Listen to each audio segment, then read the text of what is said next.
sebelum jadi politisi pun saya udah aktif di berbagai organisasi kan. Misalnya saya bikin Yayasan Az-Zahra, saya di Komnas Perlindungan Anak. Misalnya di Yayasan Az-Zahra dari saya mahasiswa tahun 98, waktu krisis moneter terjadi, saya berinisiatif untuk mencari orang tua asuh untuk anak-anak yang putus sekolah gitu. Ada ratusan bahkan ribuan anak asuh.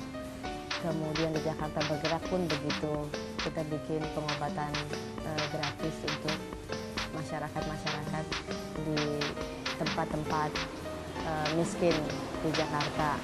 Saya hanya ingin membantu, to help people aja, ingin membantu semaksimal mungkin, meringankan atau sesuai dengan kemampuan dan kapasitas yang saya miliki untuk membantu masyarakat itu aja.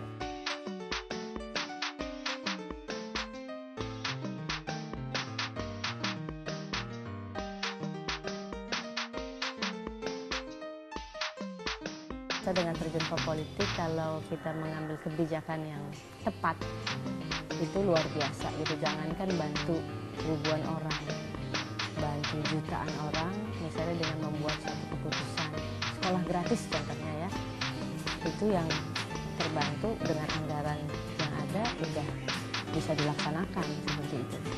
Pokoknya saya harus bisa bermanfaat, saya harus bisa keberadaan saya di politik harus bisa membawa kemaslahatan untuk umat. Gitu.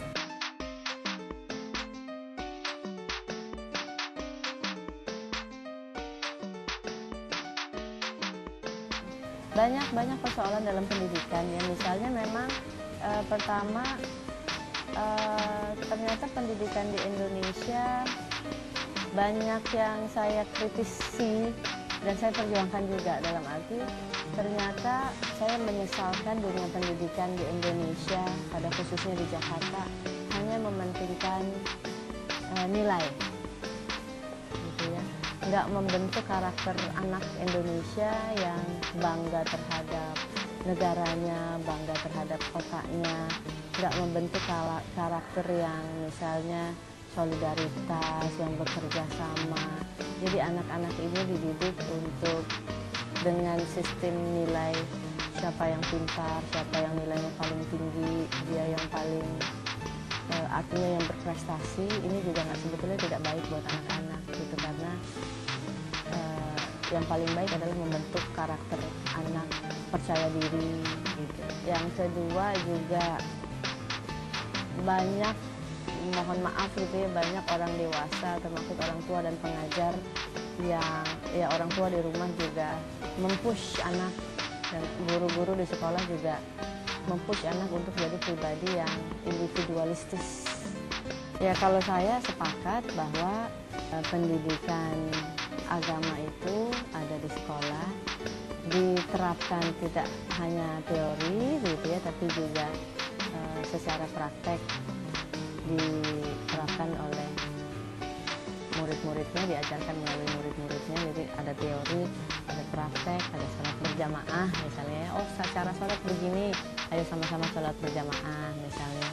Cara ini di sini Islam mengajarkan misalnya untuk berbagi, berzakat, bersedekah terhadap anak yatim. Ayo kita sama-sama datang ke panti asuhan gitu. Jadi anak-anak benar-benar merasakan, menyelami dan mengalami sendiri apa yang harus mereka lakukan, bahwa agama itu tidak cuma teori tapi juga harus bisa dilaksanakan.